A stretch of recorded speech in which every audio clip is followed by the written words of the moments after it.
ওই হাসরের ময়দানে ধনী বলো গরিব বলো কারো শরীরের মধ্যে কোনো জামা কাপড় থাকবে না, মানুষগুলো মাথাগুলো উপরের দিকে উঠানো থাকবে, সূর্যের দিকে তাকিয়ে থাকবে।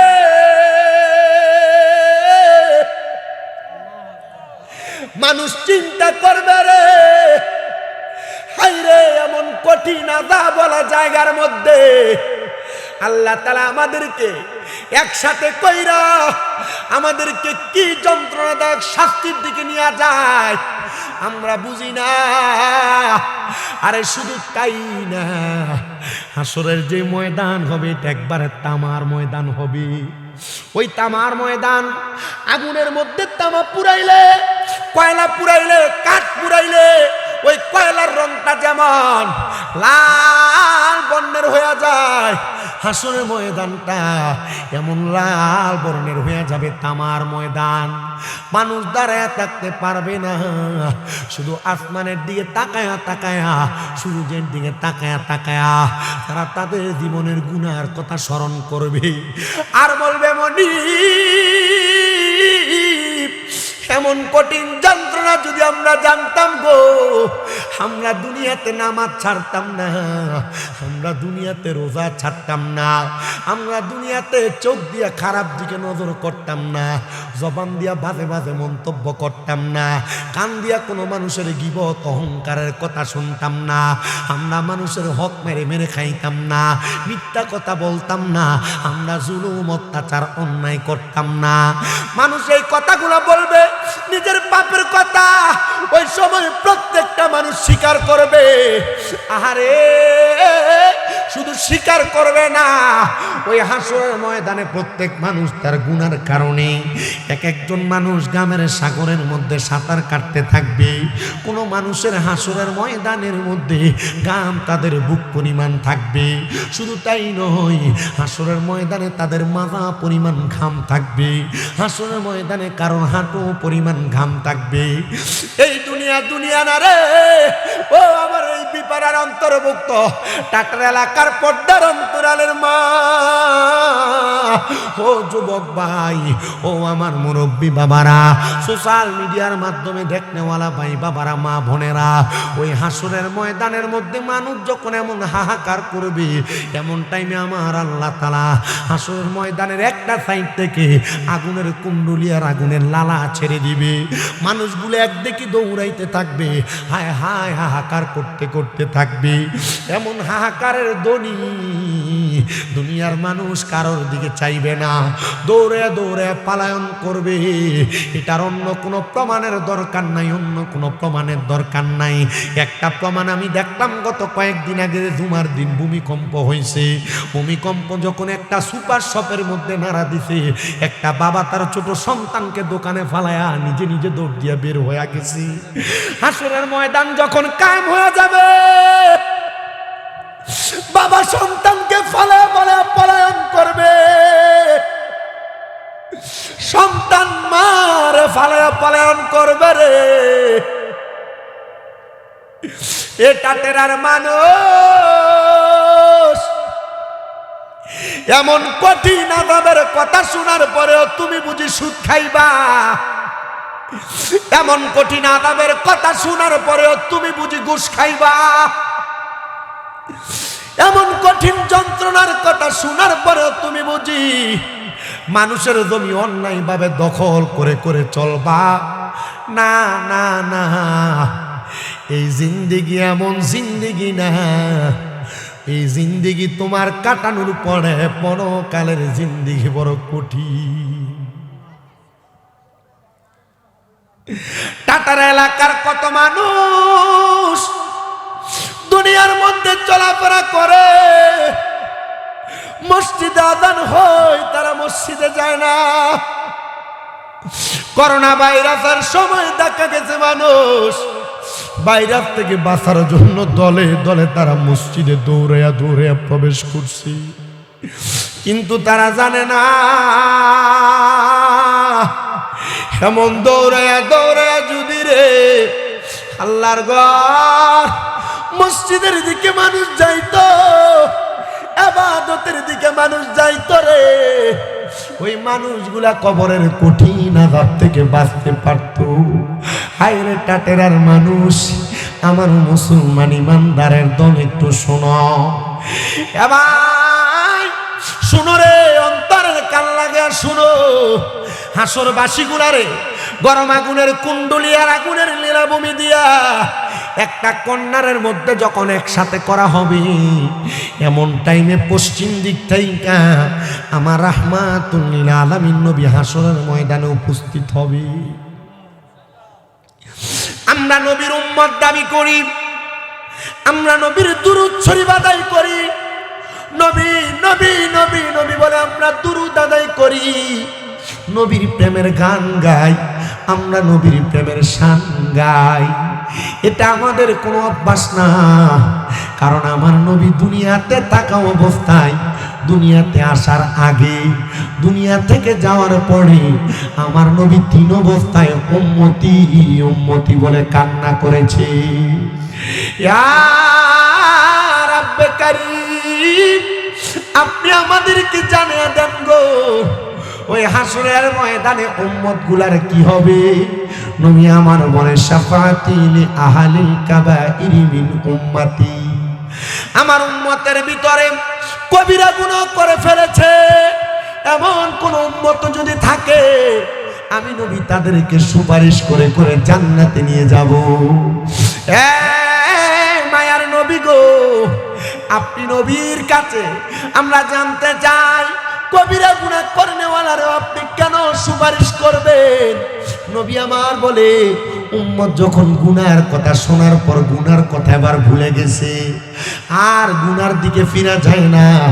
উম্মত যখন গুনার কথা শোনার পরে, কবরের আযাবের কথা শোনার পরে, হাসরের ময়দানের যন্ত্রণাদায়ক কষ্টর কথা শোনার পরে, ওই উম্মত পরবর্তীতে আর গুনার দিকে তার পাও বাড়ায় না। গুনাহ করাটার উম্মত ভয় করে। ওই উম্মতকে আমি নবী সুপারিশ করব, জীবনে পূর্বে যত গুনাহ থাক না কেন, ওই গুনাহ করাটারে এমন ভাবে ভয় করে, একটা আগুনের কুণ্ডলে জ্বালায়া ওই আগুনের মধ্যে পইরা যাওয়াটারে উম্মত যত ভয় করে, উম্মত একটা গুনাহ করারে যদি এমন ভয় করে, তাহলে ওই উম্মতে মুহাম্মদীর জন্য আমি নবী সুপারিশ করে করে তাদেরকে জান্নাতে নিয়ে যাব। আল্লাহর হাবিবের এই কথা শুইনা হযরত ওমর ইবনে খাত্তাব রাদিয়াল্লাহু তাআলা আনহু চোখ মুবারকের পানিগুলো ছেড়ে দিয়ে কান্দে। ও মায়ের নবী, যেই সময় আপনি নবী, আপনি বলতেছেন কবরের মধ্যে হাসরের ময়দানে মানুষ দৌড়াদৌড়ি করবি, আপনি তখন কোথায় থাকবেন? নবী আমার বলে আমি হাসরের ময়দানে একবার মিজানের কাছে, একবার ফুলসেরাতের কাছে, একবার মিজানের কাছে, একবার ফুলসেরাতের কাছে, একবার হাউজের কাউসারের কাছে আমি নবী শুধু দৌড়াদৌড়ি করব।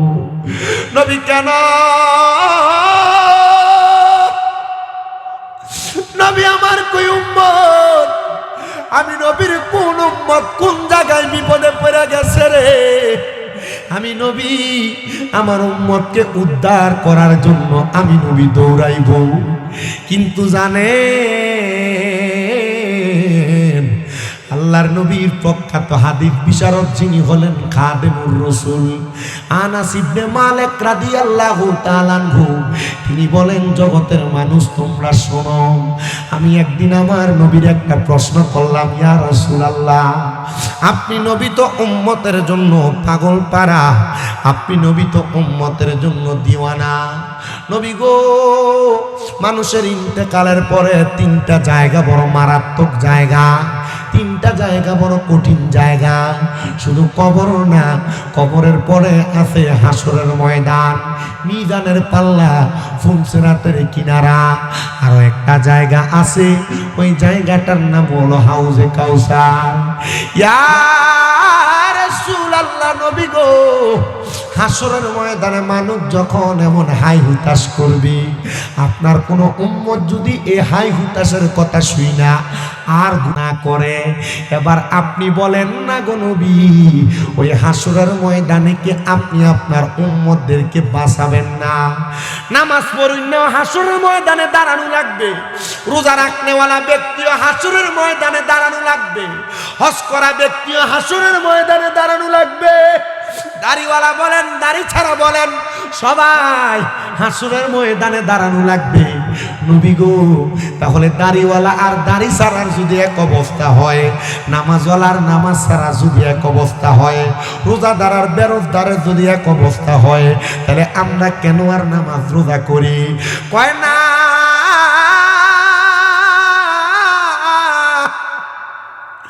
হাসুরবাসীরা যখন একটা কন্যার মুক্ত করা হবে, আমি নবী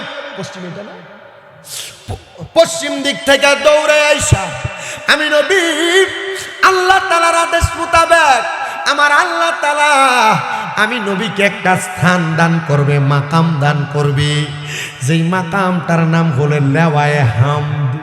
লেওয়ায়ে হামদটা হলো একটা পতাকার মতো, লেওয়ায়ে হামদটা হলো একটা ছায়ার মতো, লেওয়ায়ে হামদটা হলো একটা ছায়া দানকারী একটা প্লাবনের মতো। কেন নবী আমার বলে ওই লেওয়ায়ে হামদের পতাকার নিচে আমি নবী দাঁড়াইব। আমি নবীর যেই উম্মত নামাজি, আমি নবীর যেই উম্মত রোজাদার, আমি নবীর যেই উম্মত আমারে মোহাব্বত করেছে, আমি নবীর যেই উম্মত কোরআন সুন্নাহ মোতাবেক চলেছে, আমি নবী ডাক দিয়া দিয়া ওই উম্মতকে লেওয়ায়ে হামদের পতাকার নিচে জায়গা দিব। জোরে কোন সুবহান।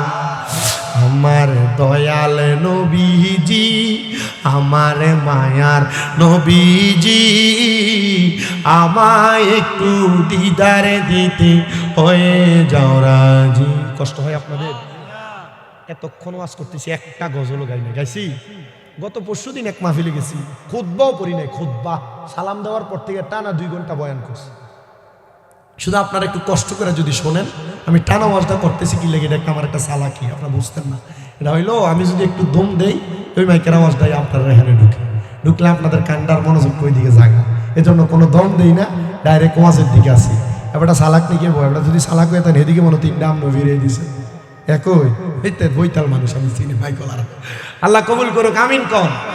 2 মাহফিল কমিটি যদি কম্প্রোমাইজ করে তারাই দিকে না দিত, আপনারা এদিকে না দিতেন, সুন্দর সমাধান। মার হাবা কয় না, আর জোরে কন না মার হাবা। আল্লাহ কবুল করুক, আমিন কন। আচ্ছা, যে সময় মানুষ তামার সাগরের মধ্যে ঘামের সাগরে সাঁতার কাটবে, ওই সময় যদি নবী ডাক দিয়ে আপনারা কুল মুবারকে নেয়, কেমন লাগবে? জোরে কয় না কেমন লাগবে? একটু মোহাম্মত ওই নবীর শানে একটা নাত রাসূল পড়েন। সময় তো 40 মিনিটের উপরে চলে গেছে, বয়ান তো আমি অল্প সময় করি, তবে অল্প সময়ের মধ্যে দিয়েও আমি আপনাদেরকে একটু কোরআন সুন্নাহ মোতাবেক আল্লাহ রসুলের প্রেমে দিলটাকে মশগুল রাখা আমি চেষ্টা করতেছি আপনাদেরকে কবর হাসরের কথা স্মরণ করাইতে। একটু দেরি যদি হয় আপনাদের কি কষ্ট হবে? কারণ তাবারুকের ফুটলা যেটা করছে অন্য মাহফিলের থেকে 2 ফুটলার মতো 1 ফুটলা। মার হাবা কয় না তো, আর জোরে কোন মারবার। গ্রানও মাশাআল্লাহ সুন্দর, আর গ্রানে বোঝা গেছে এটা গরুর বিরিয়ানি। একটু জোরে মোহাব্বতে একটু উচ্চ কণ্ঠে কোন ইয়া রাসূলুল্লাহ, একটু জবান খুলে পড়ে না আমার দয়াল নবীজি, আমার মায়ার নবীজি, আমায় একটু দিদারে দিতে হয়ে রাজি। আমার দয়াল নবীজি, আমার মায়ার নবীজি, আমায় একটু দিদারে দিতে হয়ে যাও রাজি। কে যাও তুমি মদিনাতে ও নৌকার মাঝি, বলেন কে যাও তুমি মদিনাতে ও নৌকার মাঝি, যার কাছে যাইবা আমি তাহারে খুঁজি। আমার দয়াল নবীজি, আমার মায়ার নবীজি, আমায় একটু দিদার দিতে হয়ে যাও রাজি। বলেন আমায় একটু বলেন আমায় একটু দিদার দিতে হয়ে যাও রাজি মদিনার ওই রওজা মাঝে আছেন নবীজি বলেন মদিনার রওজা পাকে আছেন নবীজি সেই নবীজির কাছে যাইতে সকলে রাজি বলেন সেই নবীজির কাছে যেতে সকলে রাজি রাজি আছেন কারা কারা ডান হাত তুলে আল্লাহকে দেখায় বলেন সেই নবীজির কাছে যেতে সকলে রাজি আমার দয়ালে নবীজি আমার মায়ার নবীজি জোরে দয়ালে নবীজি বলেন মায়ার নবীজি আমায় একটু দিদার দিতে হয়ে যাও রাজি বলেন আমায় একটু দিদার দিতে হয়ে যাও রাজি মরণের আগে দেখবো দয়াল নবীজি বলেন মরণের আগে দেখবো দয়াল নবীজি সেই নবীকে দেখার লাগি সকলে ডাকি বলেন সেই নবীকে দেখার লাগি সকলে ডাকি আমার দয়াল নবীজি আমার মায়ার নবীজি আমায় একটু দিদার দিতে হয়ে যাও রাজি কন্যা আমায় একটু দিদার দিতে এ দুনিয়ার মুসলমান যখন মানুষ হাসরের ময়দানে দৌড়াদৌড়ি করবে গো নবী আমার টান দিয়া দিয়া নামাজীদেরকে নিবে রোজাদারদেরকে নিবে ইমানদারদেরকে নিবে নবীর পাগল উম্মতদেরকে নিয়ে যাবে ওই লেওয়ায়ে হামদার পতাকার নিচে নিয়া আমার নূরের নবী রাহমাতুল লিল আলামিন নবী তখন উম্মতে মুহাম্মদীদেরকে রহমতের ছায়া দান করে দিবে ইয়া রাসূলুল্লাহ ও মায়ার নবী রহমতের ছায়া যে দান করবে আপনি নবীর কাছে আমাদের একটা প্রশ্ন গো নবী বেনামাজীদের অবস্থাটা কেমন হবে বলে কেমন হবে জানো বেঈমান বেনামাজী হারামখোররা পরের হক মাইরা খানেওয়ালারা তখন হাই হুতাশ আর আফসোস করতে থাকবে সন্তানকে ডাকবে স্ত্রী পুত্ররে ডাকবে কেউ তার কাঁধে আসবে না এবার আপনারা বলেন হাসরের ময়দানে কষ্ট পাবে এমন হারামখোর সুদখোর ঘুষখোর বর্তমান বাংলাদেশে আছে না না আমাদের সমাজের মানুষ এই সুদখোরগুলারে ধরে নিয়ে মসজিদের সভাপতি বানায় এই সুদখোর ঘুষখোর গুলারে ধরে নিয়ে মসজিদের সেক্রেটারি বানায় এলাকার সর্দার মাতাব্বরির দায়িত্ব এই সুদখোর ঘুষখোর গুলারে দেয় কথা কন্যা ঠিক কিনা দেখবেন টাটেরা বাজারের চা দোকানে বইয়া বইয়া লম্বা লম্বা কথা বলে খায় সুদের টাকা খায় ঘুষের টাকা খায় হারাম টাকা বাইবাতিদার জমি দখল কইরা কইরা খায়া নিজের পেটটারে বড় বানায়া বানায়া সমাজের মধ্যে উচিত কথা কইতে যায় আহারে আমার মনে বড় কষ্ট রে এই সুদখোর গুলার কি একটু শরম লাগে না লজ্জা লাগে না সুদখোর ঘুষখোর গুলা এই যে হারাম টাকা খায়া পরের হক মাইরা মাইরা খায়া দোকানে বয়া বয়া লম্বা লম্বা কথা কয় আল্লাহ তাআলা কি তাদের ভিতরে একটু হায়া লজ্জা দেয় নাই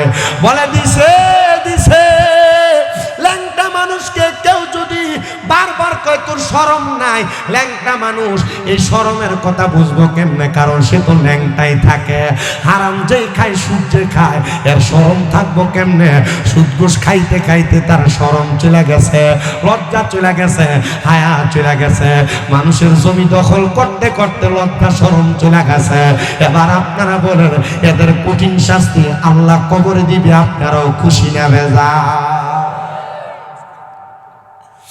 নবী আমার কোনো সমস্যা হচ্ছে আপনারা কইলে আমি তাড়াতাড়ি শেষ করে দেন এক জায়গার ভিতরে সুদের ওয়াজ করতে লাগাতে গত বছর মুরাদনগরে করার পরে 5-7 জন এক লগে উঠতে গেছে ভাল লাগতেছে 5-7 জন এক লগে উঠতে গেছে গা তো পরে কালেকশন করার সময় তারা কই জানো ওনার না একটু কথা না ইয়া 5-7 জন একসাথে উঠে গেছে পরে আমি কালেকশন করার সময় টেহা কালেকশন হয়েছে কম আমি কইলাম কি তো আপনার এলাকার ভিতরে মানুষ খুব বকিল টেহা দেয় না কালেকশন করলে কৌজু যে তারা কালেকশন দিত এতারা তো উঠতে গেছে গা পিচ্ছে একটা উঠতে গেছে যেটি উঠতে গেছে এটি সুদখোর ওদের সুদের ওয়াজ করতে যে এলাকা উঠতে গেছে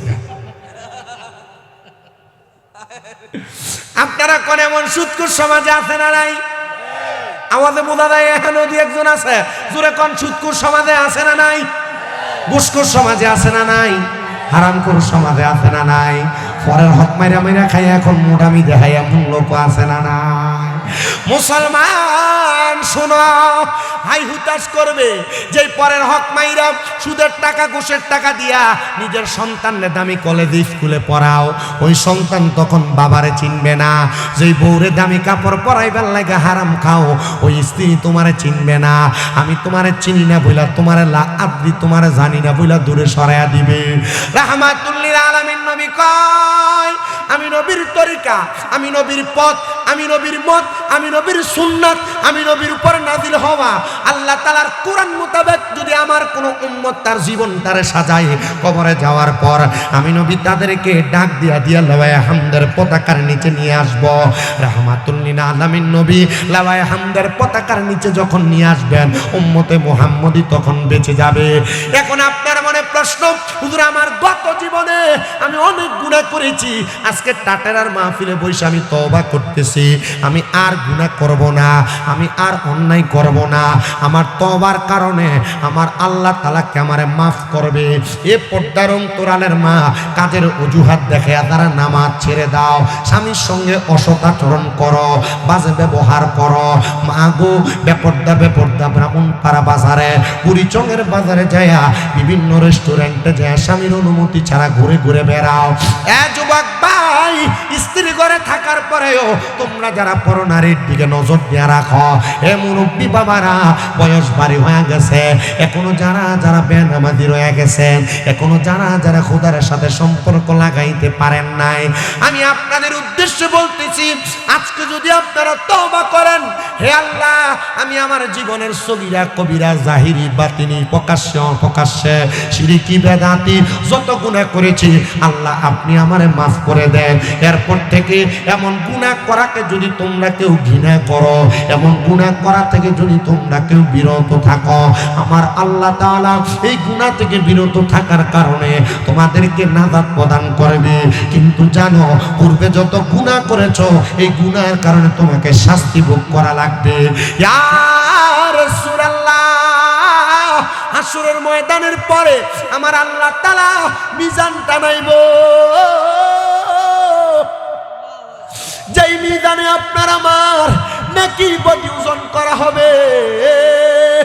ওই মিজান টানানোর পরে আপনি নবীর কোনো উম্মত যদি মিজানের পাল্লার কাছে বিপদে পড়ে যায়, আপনি নবীকে আপনার সেই উম্মতকে বাঁচাইবেন। নবী আমার বলে, হ্যাঁ, আমি নবীর কোনো উম্মত যদি মিজানের পাল্লার কাছে বিপদে পড়ে যায়, আমি নবী আমার সেই উম্মতকে বাঁচাইব, আমার সেই উম্মতকে রক্ষা করব। ওই উম্মতকে বাঁচানোর জন্য আমি নবী মিজানের পাল্লার কাছে দাঁড়ায়া থাকবো। ইয়া রাসূলুল্লাহ, নবী গো, একই টাইমে যদি আপনার কোনো উম্মত ফুলসেরাতের পারে আটকা পড়ে যায়, ফুলসেরাত না পারি দিতে পারে, আপনি নবীকে আপনার সেই উম্মতকেও বাঁচাইবেন। নবী আমার বলে, হ্যাঁ, আমি আমার সেই উম্মতকে ফুলসেরাতের পারে বাঁচাইব। ও মায়ার নবী গো, আপনার কোনো উম্মত মিজানার ফুলসেরাতের কাছে বিপদে, হাউজে কাউসারের কাছে যদি বিপদে পড়ে যায়, আপনি নবীকে আপনার সেই উম্মতকে বাঁচাইবেন। নবী আমার বলেন, উম্মত শুনো শুনো, হ্যাঁ, আমি নবী আমার সব উম্মতকে বাঁচাইবো। নবীর খাদেম হযরত আনাস রাদিয়াল্লাহু তাআলা আনহু, সাহাবায়ে কেরামের মধ্যে তীক্ষ্ণ বুদ্ধিওয়ালা সাহাবীদের মধ্যে একটু বেশি তীক্ষ্ণ বুদ্ধিওয়ালা সাহাবীর নাম হলো হযরতে আনাস ইবনে মালিক। তিনি দাঁড়ায়া কয়, ইয়া রাসূলুল্লাহ, ফিদাকা আবি ওয়া উম্মি, আমার মা বাবা আপনার কদম মুবারকে কুরবান হোক। ও মায়ের নবী, আপনি বলেন না, আপনার একটা উম্মত ফুলসেরাতের কাছে বিপদে, একটা উম্মত মিজানের কাছে বিপদে, একটা উম্মত হাসরের ময়দানের মধ্যে হাউজে কাউসারের কাছে বিপদে, একই টাইমে যদি তিন জায়গার মধ্যে বিপদে পড়ে যায়, আপনি নবী করবেন কি? জোরে কইলেন না সুবহানাল্লাহ? একই টাইমে যদি আপনার কোন উম্মত ফুলসেরাতের কাছে বিপদে পড়ে যায়, একই টাইমে যদি আপনার কোন উম্মত হাসরের ময়দানে মিজানের কাছে বিপদে পড়ে যায়, একই টাইমে যদি আপনার কোন উম্মত হাউজে কাউসারের কাছে বিপদে পড়ে যায়, আপনি নবী বলেন আল্লাহ, আপনি নবী তখন কি করবেন? তখন কি আপনার উম্মতকে উদ্ধার করার ক্ষমতা আপনি নবীর আছে নাকি? নবী আমার বলে, এই উম্মত শুনো, আল্লাহ প্রদত্ত ক্ষমতায় আমি নবী একই টাইমে তিন জায়গার মধ্যে আমার উম্মতকে রক্ষা করার জন্য হাজির থাকবো। আমার উম্মত কোনো জায়গায় বিপদে পড়বে না। কেমনে জানো আমার নবীকে ক্ষমতা দিয়েছেন একজন? জুড়ে বলেন তিনি কে? হুজুর, নবী যদি একই টাইমে তিন জায়গায় ক্ষমতা থাকে হাজির হওয়ার, তাহলে আমাদের আকীদা, আমাদের বিশ্বাস, আমার নবীজি এখনো পর্যন্ত রওজা মুবারকে মরে যায় নাই, নবী পচে যায় নাই, নবী মাটির সাথে মিশে যায় নাই। শুধু নবী না, নবীর কোনো সাচ্চা পাক্কা গোলাম উম্মত, মুমিন উম্মত, সেও মরে না।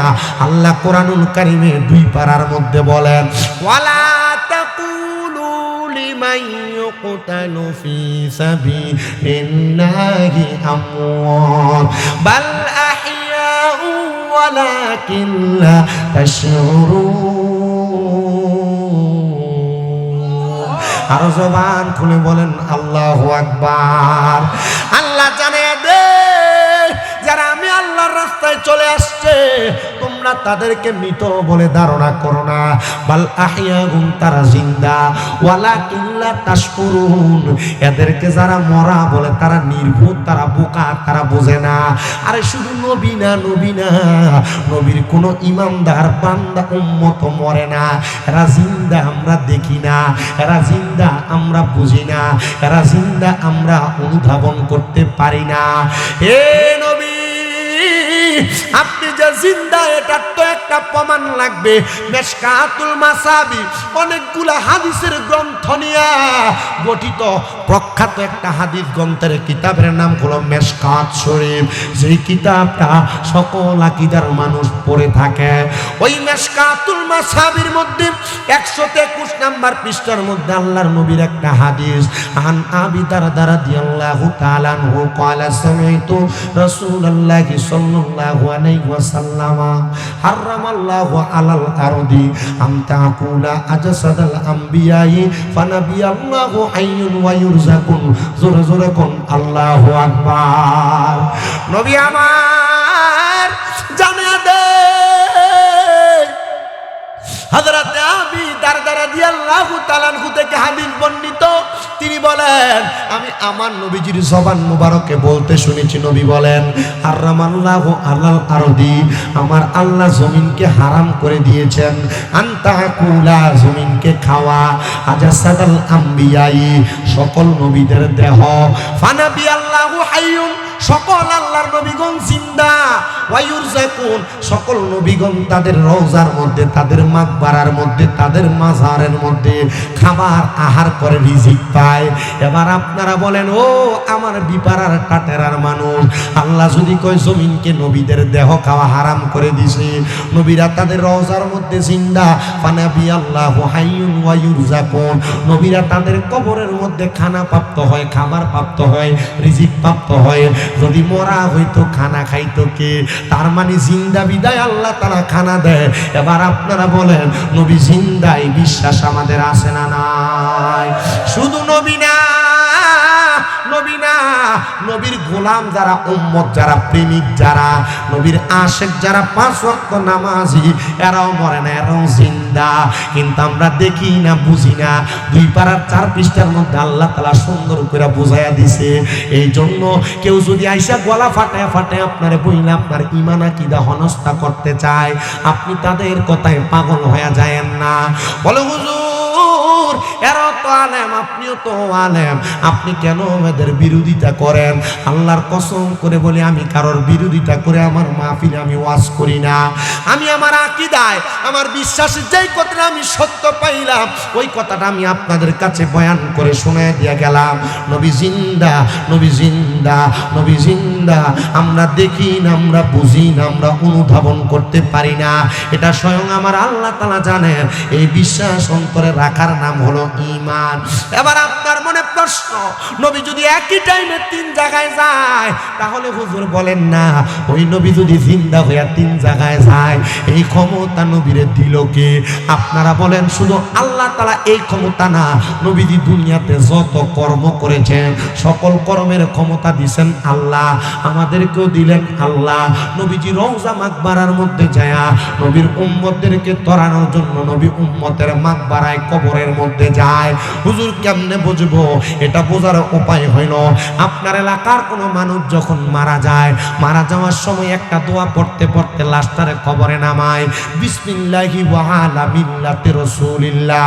জবান বন্ধ নাই, জোরে জোরে পড়েন বিসমিল্লাহি ওয়া আলা মিল্লাতি রাসূলিল্লাহ, বিসমিল্লাহি ওয়া আলা মিল্লাতি রাসূলিল্লাহ।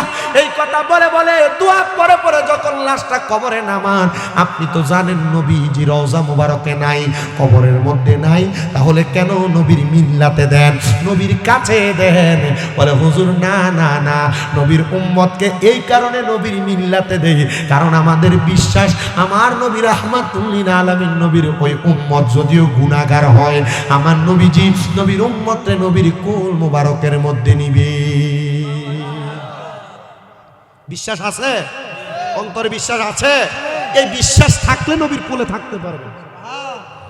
তবে গুনাহকে গুনাহ জানার পর আপনাকে তওবা করতে হবে, গুনাহকে গুনাহ জানার পরে আপনি গুনার থেকে ফিরে আসতে হবে, গুনাহকে গুনাহ জানার পরে আপনি গুনার কাছ থেকে দূরে থাকতে হবে, হারামকে হারাম জানার পর হারাম খাওয়া ছাড়তে হবে। কারণ আপনি জানেন সুদ খাওয়া হারাম, জানেন ঘুষ খাওয়া হারাম, জানেন নামাজ ছেড়ে দিলে বেনামাজির চেহারা কুত্তো দেখতে চায় না, আপনি নামাজ ছাড়েন তো ছাড়েন, আবার কত সুন্দর আফসোস করে কোন আল্লাহ তারে দেয় আমারে দেয় না, আল্লাহ আমার ছোট ভাইরে এত কোটি টাকা দিছে, লাখ টাকা দিছে, আমারে দেয় নাই। আরে দিবে কিভাবে? তুমি আল্লাহকে রাজি কইরা ঘর থেকে বের হতে পারো নাই। যদি পারতা আল্লাহ তার নবীর দিদার দান করে। জানেন আমার অনেক ওস্তাদুল আসাদের, এই যে ওনাদেরকে দেখেন, ওনারা আমার ওস্তাদের মতো, ওনাদের দোয়ার বরকতে আমি ওয়াজ করি। আমি দাখিল পরীক্ষা মানে এসএসসি দেওয়ার পর থেকে আজকে 9 বছর ওয়াজ করি। আমার প্রত্যেক দিন মাহফিল, প্রত্যেক দিন মাহফিল, প্রত্যেক দিন মাহফিল। আমি তবু ওয়াজ মাহফিলগুলো কেন করি জানেন? কামেল পরীক্ষা দিব এবার, মানে ফাইনাল মাস্টার ফাইনাল পরীক্ষা দিব, কিন্তু আমি এটা নিয়ে কোনো চিন্তা করি না। কি চিন্তা করি না জানেন? ওনাদের মতো ওস্তাদুল আসাতেজা যারা আছে ওনারা আমার জন্য দোয়া করে, ওনারা আমার জন্য বেশি দোয়া করে। ওনাদের দোয়ার কারণে আমি বক্তা, আমি আলেম দিয়া বক্তা না, আমি আলেম দিয়া বক্তা না। আমি জানি আমার ওয়াজে আমার ওস্তাদরা আমার দাওয়াত দিয়ে না, আমার ওস্তাদরা দাওয়াত দিয়ে নিয়ে, আমার মনে আছে আমার এক ওস্তাদ আমার দাওয়াত দিয়ে নিয়ে আমার সাবজেক্ট দিছে, তুমি ওয়াজ করো তোমার মতো করে, কোনো সাবজেক্ট নাই। তা আমি ওয়াজ টান দিয়ে একদিকে গেছি, এখন তুই হুজুর যে লগে বসা আমার মোহে দিয়ে আর ওয়াজ আইয়া না, মারহাবা কয় না তো, এটা বালা লক্ষণ। তা আমি হুজুরের সাসারে বাম দিক দিয়ে কানে কানে কইলাম, একটু হুজুরে স্টেজ থেকে নামাই একটু বাইর থেকে ঘুরে আনেন, আমি ওয়াজটা করি। কারণ উনি আমারে ফরায়, আমি ওয়াজ করলে কোন সময় জানি কয় কিতা ওয়াজ করে দেখে লাইছি তো বুঝে লাইছি তো, আমার মনে একটা টেনশন থাকবো, একটু লয়া যান। পরে কইছে ভাতিজা তুমি একটু আমার লগে আইও। হুজুর একটু পিছনে যায় বসে, এবার দেখি যে হুজুরের যখন ডাইন দিকে দেখি না, ওয়াজটা আমার লাগছে সুন্দর কইরা। এখন ওয়াজটা চলে গেছে, আমার এক লোক ওটার সময় কইছে হুজুর আপনি একটা স্বামী স্ত্রীর মহাব্বতের ওয়াজ করছিলেন, এই ওয়াজটা খুব সুন্দর চলতাছে, ওদের এই ওয়াজটা করে নিয়ে এলাকার বেরিয়ে আমরা কথা হনে না। তার মানে বোঝা যায় এবার বই এবার কথা হনে না। তো বুঝা আমি ওয়াজটা ওই দিকে নিয়ে গেছি। এখন ওয়াজের স্টেজ থেকে নামার পরে পরের দিন ক্লাসে যাও না, হুজুর আমার কইয়া এই ওয়াজ তুই কই পাইছ, তুই যে ওয়াজ করছ তো শরম লাগছে না? আমি কইলাম হুজুর সবাই যদি শর্মায় তো ওয়াজ করবো কি, সবাই যদি শর্মায় ওয়াজ করবো কে? হুজুর এই কথা কোনে না, ঠিক আছে আমার মা তোর ওয়াজটা পছন্দ করছে, আগামী বছরও তোরে কইছে যাইতে। ঘুষ দেও না? আমি হুজুর ঘুষ না দাও, আমি যে মাহফিলে যাইতে পারছি না, আপনার মনে একটা কষ্ট না, একটা হাদিয়া দেই।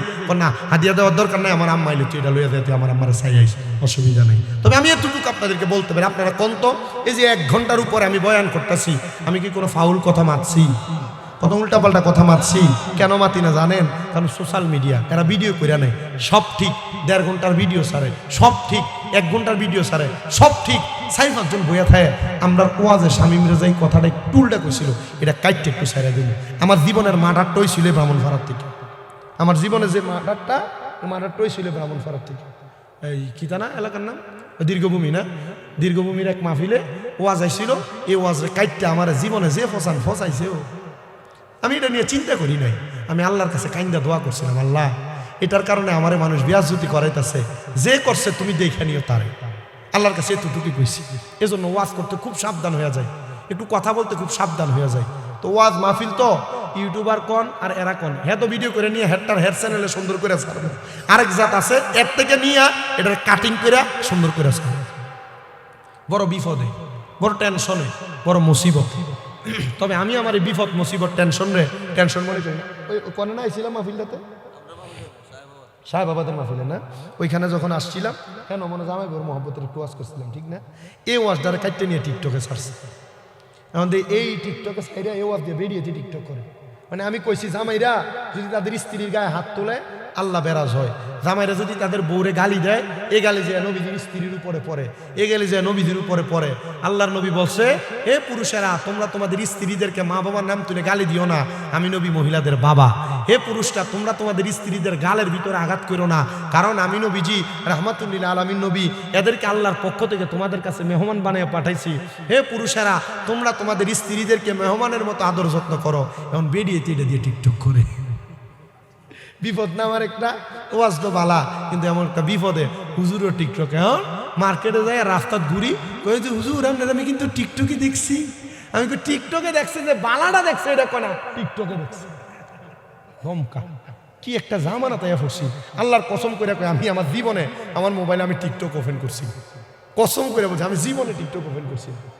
আমি যখন থেকে শুনছি টিকটকের কারণে, যখন একবার প্রথম বাইর হয় যে মহিলা ফাঁসি দিয়ালা, এই টিকটকের কারণে বহু জায়গার ভিতর টিকটক করতে না দেওয়ার কারণে বেডি জামাই ছেড়ে দিছে, জামাই বউরে ছেড়ে দিছে। আমি বুঝছি আমার সংসারটা তো অশান্তি, এটার কারণে দরকার নাই।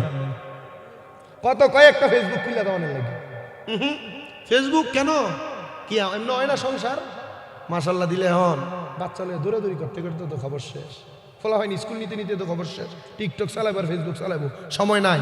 যদি আপনি আপনার পরিবারকে ঠিক রাখতে চান, ভালো রাখতে চান, এই দম কাটা থেকে একটু দূরে রাখার চেষ্টা করেন। যদি পারেন কাম হইব। বলে হুজুর হাঁটতাম মানি এটা না দিলে তো ভাতই খায় না, ফলা হয়নি। বর্তমান যে যুগ, ছোট ছোট বাচ্চার সামনে মোবাইল না দিলে ভাতই খায় না। খায় আপনি যদি কোন খায়, আমি কোনো মিশা কথা, এ মোবাইল সামনে না দিলে ভাত খায় না বাচ্চা। এটার একটা কাহিনী আছে। গৌসে পাক হুজুর বড় পীর আব্দুল কাদের জিলানী নাম আপনারা শুনছেন? উনি বড় মাপের ওলি, বড় দরজার ওলি। আমি ওনার শান বর্ণনা করছি না, শুধু এতটুকু বলছি।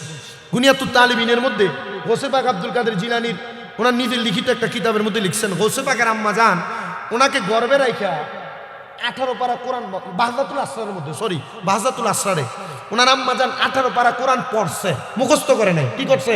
পড়ছে। আর আব্দুল কাদের জিলানী ওনার মায়ের গর্ভ থেকে 18 পারা মুখস্থ করে দুনিয়াতে আইছে। আর আমরা বেডিয়েতে ফেটে ফুটরা জিরা আইলে এবিডি মাশাআল্লাহ টিকটক দেখে, শর্ট ভিডিও দেখে। এই জন্য এই বাচ্চা কাম দেয়, কানের কাছে কোরআন তেলাওয়াত লাগাইলে ভাত খায় না। কিন্তু বাচ্চার সামনে যদি দেখেন টিকটকটা লাগিয়ে দেয়, অথবা একটা ভিডিও আর একটা গান লাগিয়ে দেয়, এবার এটা হু করে আগ করলে এটা মুখে ভাত ঢুকিয়ে দেয়। কথা কয় না কেন? আছে না, আছে না, আছে না? এটা অ্যাভেলেবেল হইতেছে। হুজুর আপনি জানেন কেমনে?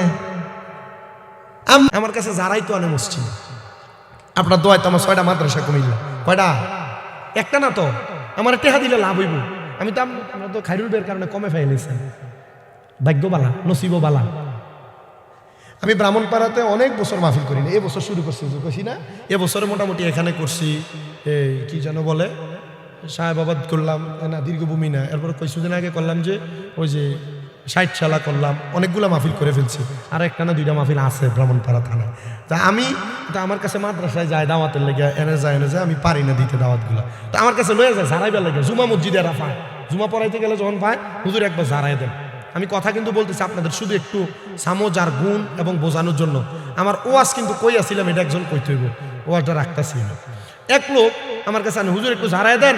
তে মোবাইল ছাড়া কিছু বোঝে না, হাতের কাছে যেটা ফাইটা মেলামেলা ফালাই দেয়, হুজুর একটু ভালো করে জারাই দেন।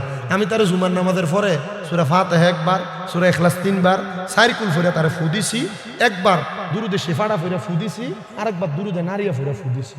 ফুটা দিয়া আমি বাইতেছি। আসরের সময় কল দিছে, লোকটা মারা গেছে, যে লোকটা এই জারাইতেছে হান্নান ভাই। আরে আল্লাহ বেহেশত নসিব করুক।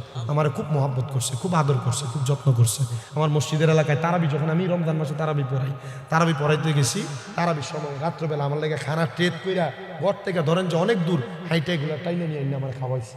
আল্লাহ বেহেশত নসিব করুক। লোকটা মারা গেছে, মারা যাওয়ার আগেও যেই আগে মারা গেছে আমার দোয়া আছে, হুজুর আমি মনে হয় বেশি দিন বাঁচতাম না, আমার লাগে একটু খাস করে দোয়া করেন। তা আমার কাছে হুজুর তে যা পারে তা মেলা মেরে ফালাই দেয়, একটু ফু দিয়া দেন। তা আমি তার জুমার সময় ফু দিয়ে দিছি। বেটা আমার আসরের সময় ফোন দিয়ে হুজুর আগে তো ছোটো খারাপ জিনিস মেলা মেরে ফালাই দিত, কি জারাইলেন এবং জুতা মেলা মারে আমার গায়ের উপর। আচ্ছা আমি যে জারাই দিলাম দোষটা কি আমার? কথা দোষটা কি আমার? তেতে মেলা মারে এটা কি মূলত তার অভ্যাস? না, এটা বাচ্চা। এটা কি বাচ্চা? এটা তার অভ্যাসও না। বাচ্চা মানুষ কত কিছু করবে। আমরা এলাকার বহুত মুরব্বী দেখবেন, আপনার এলাকা আসেনি আমি জানি না, মসজিদে ফলাফান গেলে কেন আনছে এটারে কি তো এডি এডি কিতা বুঝে না মাজার এমন করে না? এই যে এটারে ওই হিন্দে ফলাফাই না করে করে ফলাফাই চিন্তা করে সাইজ গামদার মাছটা করতেছে হুজুরে এমন করে কি করে না? কেন আনে মসজিদের ভিতরে এটা এটা নামাজের কিতা বুঝে এটা এমন করে না? এটা কইরেন না, আল্লাহর ওয়াস্তে এটা কইরেন না। নবীজি তিরমিজি শরীফের একটা হাদিস শরীফ আমাদেরকে কুমিল্লা আলিয়া মাদ্রাসায় যখন কামেল প্রথম বর্ষে পড়া একটা হাদিস পড়াইছে যে নবীজি রাহমাতুল্লিল আলামিন নবী বলেন, যখন তোমাদের নামাজের জামাতের মধ্যে তোমরা দাঁড়াইবা, তোমাদের পেছনে যদি ছোট ছোট বাচ্চাদের দৌড়াদৌড়ির আওয়াজ শুনতে না পাও, মনে করবা তোমাদের ভবিষ্যৎ বড় খারাপ। সুবহানাল্লাহ কইবেন না আল্লাহু আকবার কইবেন? আপনার মসজিদের ভিতরে ফলাফাইন দৌড়াদৌড়ি করলেন, বালা প্রস্রাব পায়খানা কইরা দেয়, পরিষ্কার করবেন, অসুবিধা আছে?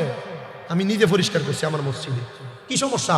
বাচ্চা দৌড়াদৌড়ি করুক। মদিনাতুল মুনাওয়ারায় বাবে জিব্রাইলের পাশে আপনাদের দোয়া আল্লাহ মানে নিচে মদিনায় আমি প্রত্যেক ওয়াক্ত নামাজের পর আপনাদের জন্য দোয়া করছি। সমস্ত দেশের মানুষ যাদেরকে নিয়ে মাহফিল করি, ওয়াজ করি, এদের জন্য দোয়া করছি। আল্লাহ যারা এখনো মক্কা মদিনা আসতে পারেন এদের কাহিনেন।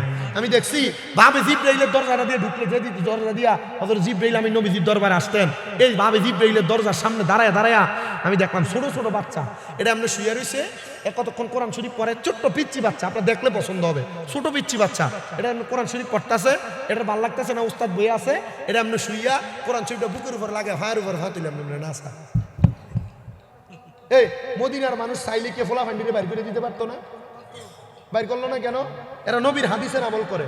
বাচ্চারা মসজিদে খেলবো, বাচ্চারা মসজিদে দুষ্টামি করবো, বাচ্চারা মসজিদে যা ইচ্ছা তা করবো, এটা বাচ্চার ব্যাপার। আপনি যদি ধরে দেন এই ফোলার একবার ধমক দিলে ফোলার মসজিদে যাইতো না, কথা কোন না? এ ফোলা আর কি করতো না, মসজিদের কাছে দিয়েও যাইতো না। এজন্য আপনাদের কাছে আবদার, ফোলা ফাইন্ডে মসজিদে নিয়ে ফোলা ফাইন্ডে ধমক দিয়েন না। আপনারা যারা যুব সমাজ আছেন, যুবক বয়স, মাঝে মাঝে ইমাম সাহেব আসেনি, আপনারা ইমাম সাহেব কোনটা? এই যে ইমাম সাহেব হুজুর, হুজুরের কাছে এক ডিব্বা চকলেট কিনা দিয়েন, 5 টিকা চকলেটের একটা বিস্কুটের একটা বক্স কিনা দিয়েন। হুজুর কোনো খাইতো না, হুজুরকে খাইলেব নাকি?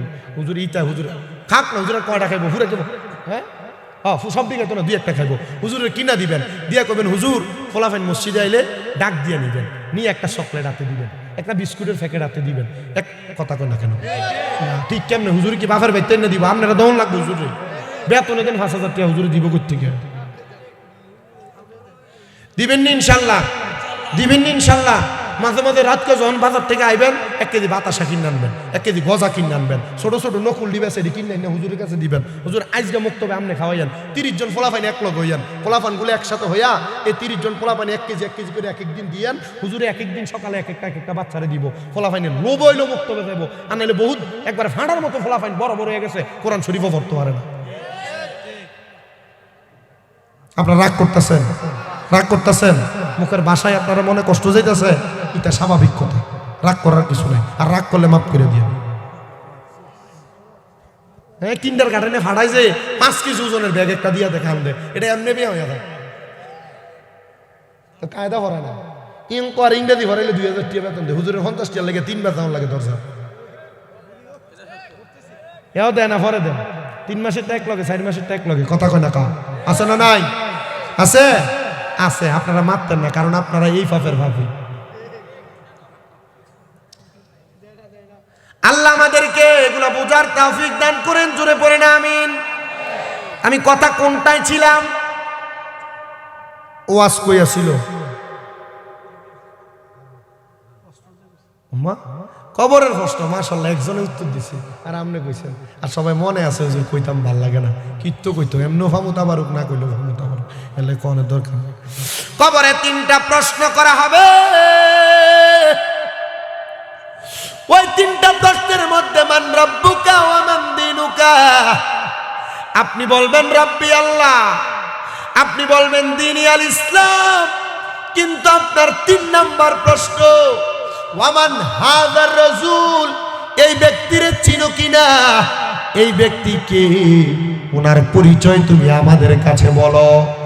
আপনার মুখের দাড়িগুলা ফোম শেভ করা, আপনি কোনোদিন নামাজ পড়েন নাই। নবী বলছে কোনো বদ কাজের দিকে যাইও না, আপনি গেছেন। আপনি কবরে যাওয়ার পর নবীরে দেখে যদি আপনার কাছে নবীর পরিচয় জানতে চাও, আপনি নবীরে চিনা লাগবে না। নবী বলবে কে আর আমি চিনি না।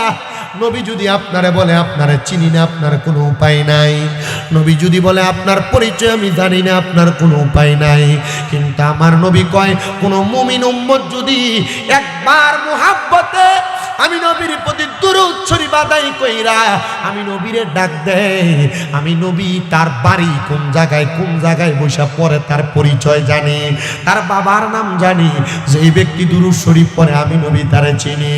এই জন্য যুবক, এ মুরব্বী বাবা, এ পর্দার অন্তরালের মা, আপনাদের সবার কাছে আমার আবদার, আপনারা যা করেন আর না করেন, কবরের পরে হাসরের ময়দানের কঠিন জায়গাটা সহ্য করার জন্য, জাহান্নাম আর জান্নাত তো বহুত পরের কথা, হাসরের ময়দানের আযাবই তো আমরা সহ্য করতে পারবো না। এই জন্য আমি আপনাদের সবার কাছে একটা আবদার করলাম, আবদার, আপনারা যা করেন আর না করেন, আপনারা দুনিয়ার জমিনে আল্লাহ নবীর প্রেমে জীবনটাকে মকবুল রাইখা কামালিয়ত অর্জন কইরা নামাজি হয়ে যান, রোজাদার হয়ে যান, যাকাত করনেওয়ালা হয়ে যান, দুনিয়াতে দান সদকা করনেওয়ালা হয়ে যান। আর এই দুনিয়ার জমিন থেকে কবরে যাওয়ার আগে নবী চিনার একটা রাস্তা আপনি আপনার অন্তরের মধ্যে পয়দা করে যান। নবী চিনার একটা রাস্তা আপনি ধরে যান।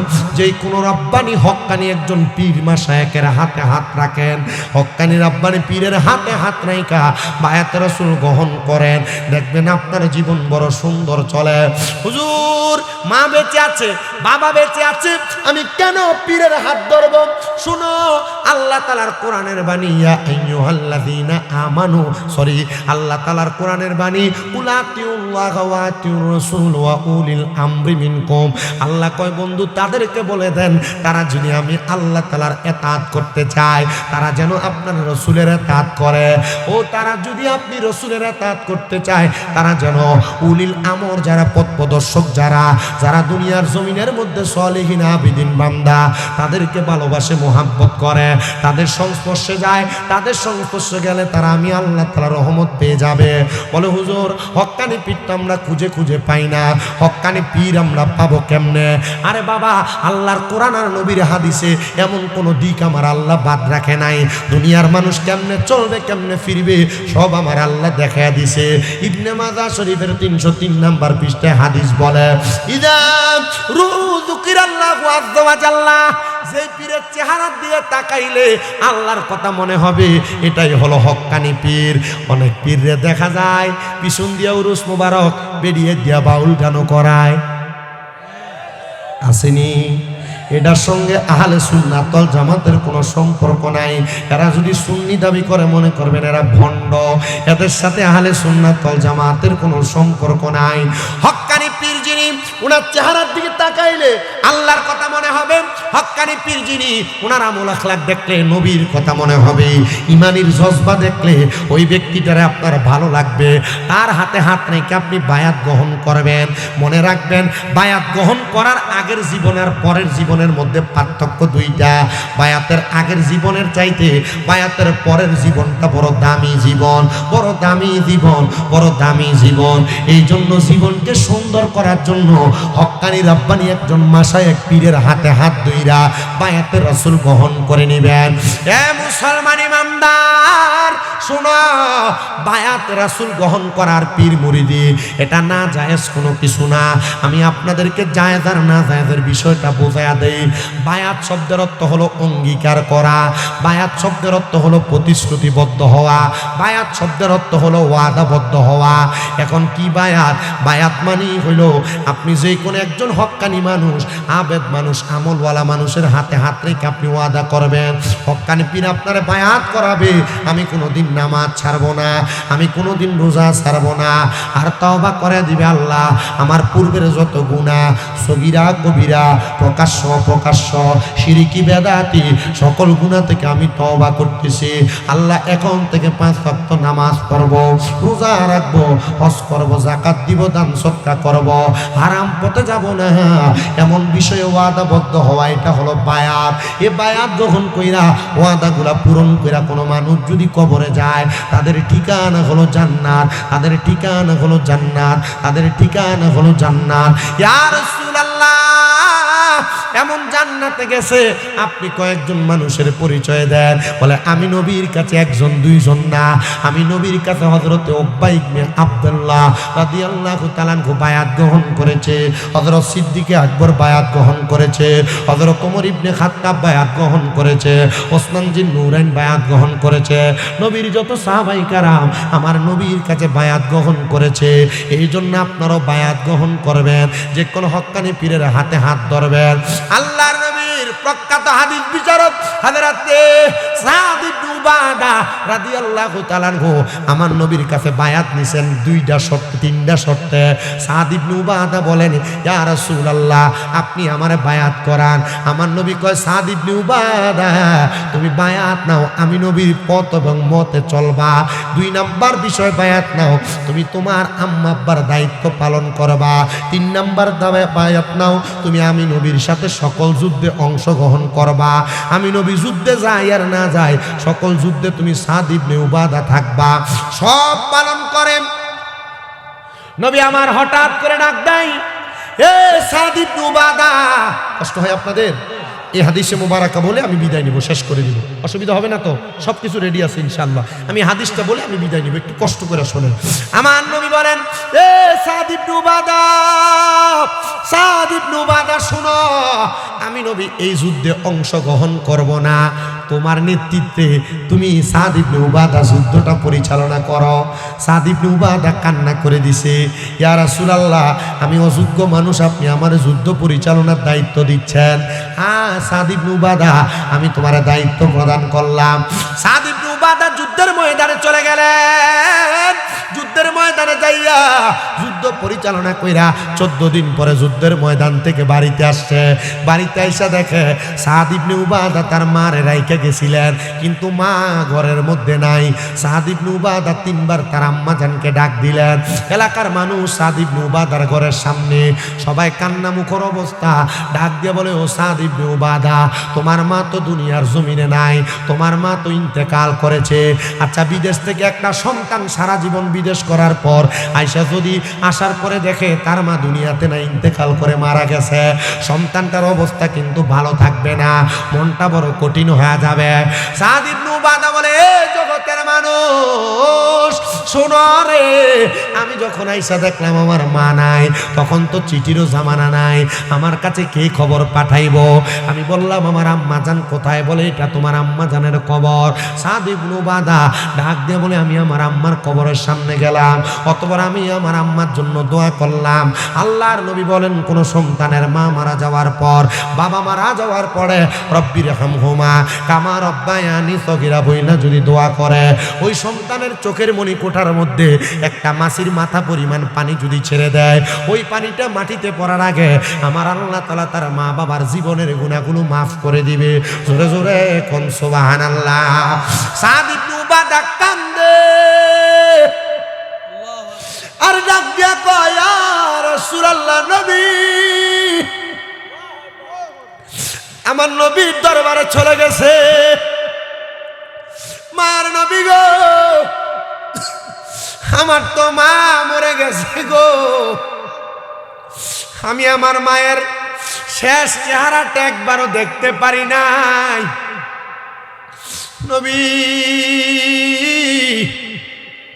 আমার মার জানাজাও পড়তে পারি নাই। নবী আপনি বলেন, আমি আমার মার জন্য এমন কোন আমল আছে কিনা যেটা করলে আমার মা কবরে শান্তি পাবে? কবরস্থান, ঈদগাহ, পাশে মসজিদ। সাদ ইবনে উবাদা আমার নবী বলে, এ সাদ ইবনে উবাদা, তোমার মায়ের রেখে যাওয়া কোনো সম্পদ আছে কিনা? বলে না ইয়া রাসূলুল্লাহ, হ্যাঁ আছে। আপনারা এখানে যারা আছেন মা বাপ মরে গেছে, অনেক সম্পদ দিয়ে গেছে না? আপনি কি মনে করছেন শুধু আপনি থাওয়ানের লেগে দিয়ে গেছে? না। আপনি কি মনে করছেন আপনার জিফুতের দিয়ে দেবে লেগে দিয়ে গেছে? না। চাষবাস করে খাওয়ানোর লেগে দিয়েছে? না। সাদ ইবনে উবাদা আমার নবী বলেন, এ সাদ ইবনে উবাদা, তোমার মায়ের কোনো সম্পদ আছে কিনা? বলে ইয়া রাসূলুল্লাহ, আমার মা ইন্তেকাল করার আগে যত সম্পদ ছিল সব আমারে দিয়া গেছে। দেয়নি। বহু সন্তান মা বাবার কাছ থেকে সম্পদ নেওয়ার পর বাদ দেয় না। বহু সন্তান মা বাবা বৃদ্ধ হয়ে গেছে, মা বাপরে খাওয়ায় না। বহু সন্তান মা বাবা প্রাপ্তবয়স্ক, মা বাবার হক আদায় করে না। সাদ ইবনে উবাদা ডাক দিয়ে কয়, ও নবী, আমার মার যত সম্পদ ছিল গো, সব আমার মা আমি সাদ ইবনে উবাদারে দিয়া গেছে। নবী আমার কয়, সাদ ইবনে উবাদা, তুমি তোমার সম্পদ থেকে আল্লাহর ওয়াস্তে তোমার মায়ের নামে সদকা করো।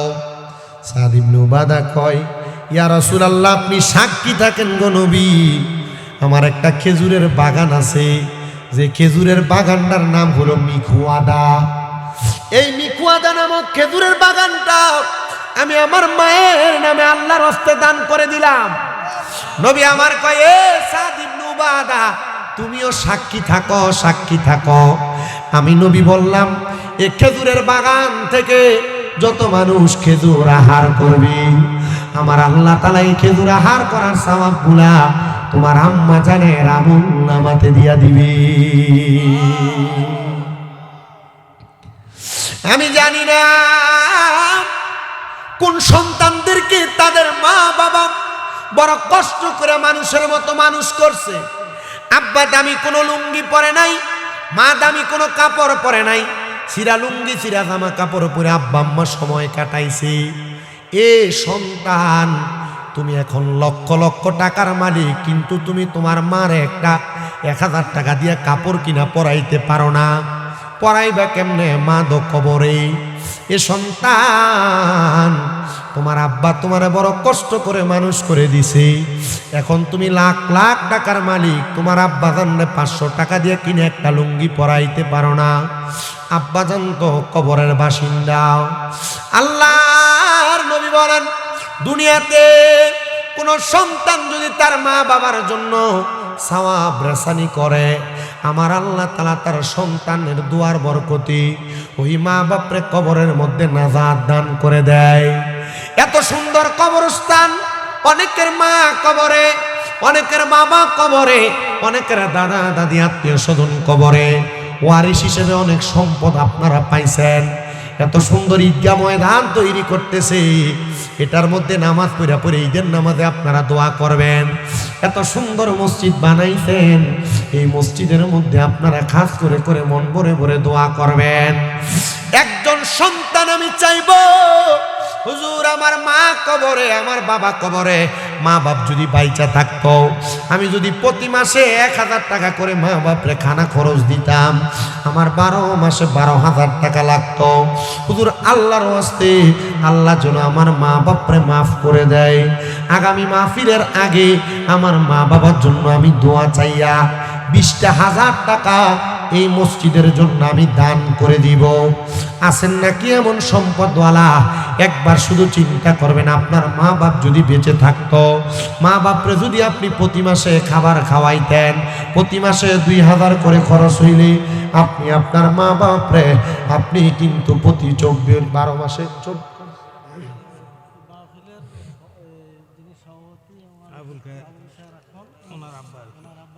করো মুমিন গণ দিকি রেতে মৌলা রাজি আর রাজি নবী গণ। মাশাআল্লাহ, আল্লাহ আল্লাহ। হস্ত দিলাম সে বিবারে, জিব্বা দিলা ডাকতে তার রে নয়ন দিলা দেখিবারে তবু কেন অন্ধ মন মাশাআল্লাহ আল্লাহ আল্লাহ জিকির করো জিকির করো জিকির করো মুমিন গণ জিকির রেতে মওলা রাজি আরো রাজি নবী গণ মাশাআল্লাহ আল্লাহ আল্লাহ আল্লাহ করেন আল্লাহ আল্লাহ আল্লাহ আল্লাহ ফকির দরবেশ বাদশাহ তুলি সেই ফুলের কলি তারা কান্দে নিয়া বিকার জুলি বাস করে বৃক্ষের তোলাই মারহাবা আল্লাহ আল্লাহ জিকির করো জিকির করো জিকির করো মুমিন গণ জিকির রেতে মওলা রাজি আরো রাজি নবী গণ মাশাআল্লাহ আল্লাহ আল্লাহ আল্লাহ আল্লাহ আই মোহাম্মদ কামলি ওয়ালা আই রে আমার বুকে আয় আই মোহাম্মদ কামলি ওয়ালা আই রে আমার বুকে আয় মারহাবা আল্লাহ আল্লাহ কান্দে আপনার পাগলেরা নবী কান্দে আপনার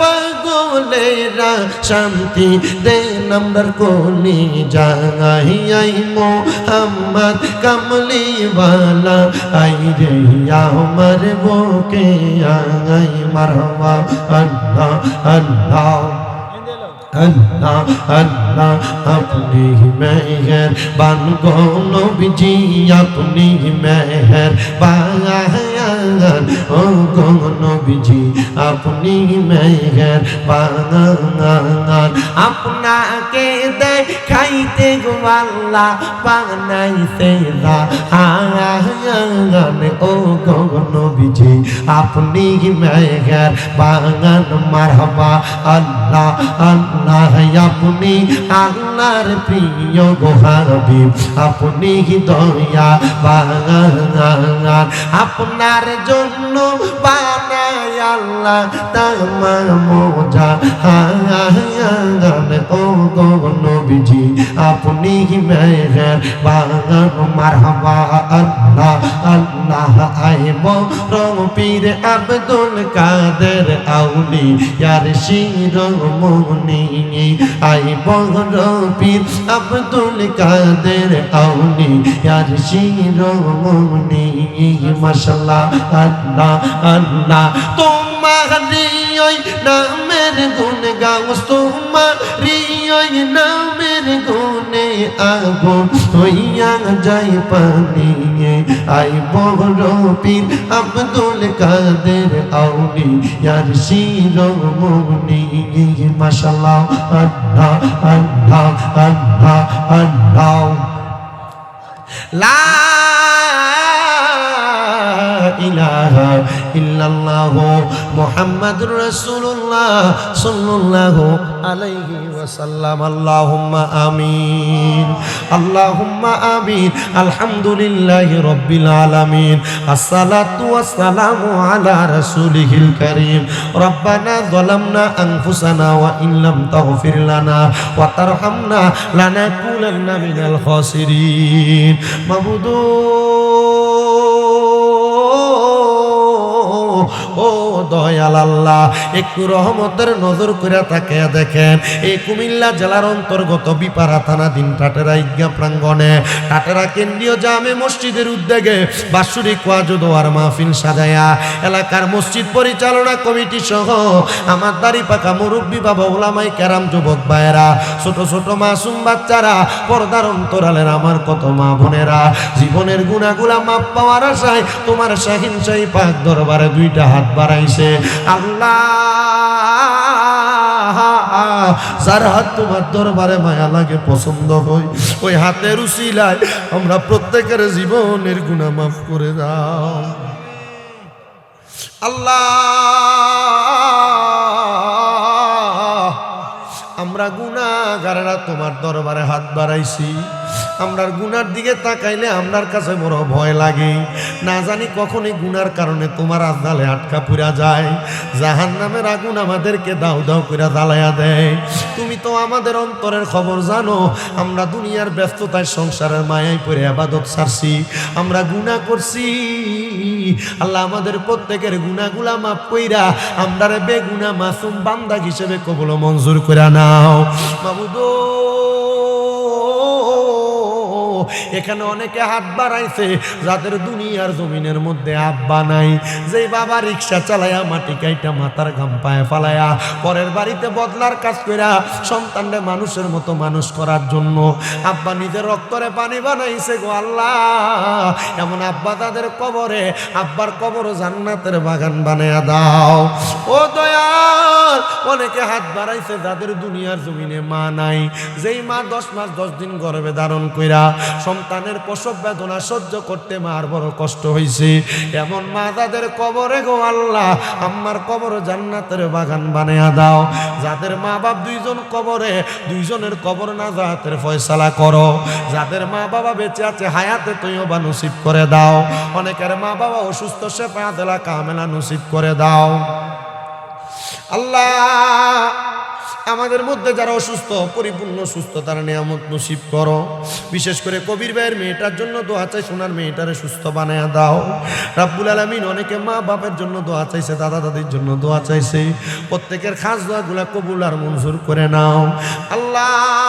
মরণ দিবা দুঃখ নাই, তবে বেঈমান বানায়া মরণ দিও না। মরণের আগে বারবার মক্কা মদিনা তাওয়াফ জিয়ারত নসিব করায়ও আল্লাহ। প্রত্যেকের ব্যবসা বাণিজ্য কাজকর্মে চাকরিতে বরকত দান করো। যারা পড়ালেখা করে বিদ্যা বুদ্ধি বাড়াইয়া দাও, মানে সম্মান ইজ্জতে জিন্দেগি নসিব করে দাও ও আল্লাহ। আমার ফিলিস্তিনের গাজার মুসলমানদেরকে হেফাজত করো আল্লাহ। যত জায়গায় মুসলমানরা নির্যাতিত তাদেরকে হেফাজত করো। বাংলাদেশের উপর তোমার খাস রহমত বরকত দান করে দাও আল্লাহ। ফরিয়াদ তোমার দরবারে গোমনি, যে যুবক ভাইয়েরা কষ্ট করেছে মাহফিলে, যারা টাকা দিয়া, পয়সা দিয়া, শ্রম দিয়া, বুদ্ধি দিয়া, পরামর্শ দিয়া, মাইক দিয়া, লাইট দিয়া, প্যান্ডেল দিয়া, মিডিয়ার ভাইয়েরা সহ সম্মানিত শ্রোতা মণ্ডলী, পুরুষেরা, পর্দার অন্তরালের মা বোনেরা আল্লাহ, প্রত্যেকের খাস দোয়াগুলা কবুল মঞ্জুর করে নাও। বিশেষ করে আল্লাহ আমাদের কাছে অনেকে দোয়া চাই, প্রত্যেকের খাস দোয়া কবুল করো। আমাদের প্রত্যেকের মরণের আগে নবীর নূরানি চেহারা মুবারক দেখায়া আখিরি জবানে মধুর কালেমা পড়াইয়া দিয়েন লা ইলাহা ইল্লাল্লাহ মুহাম্মাদুর রাসূলুল্লাহ সাল্লাল্লাহু আলাইহি ওয়াসাল্লাম। আসসালামু আলাইকুম ওয়া রাহমাতুল্লাহি ওয়া বারাকাতুহু।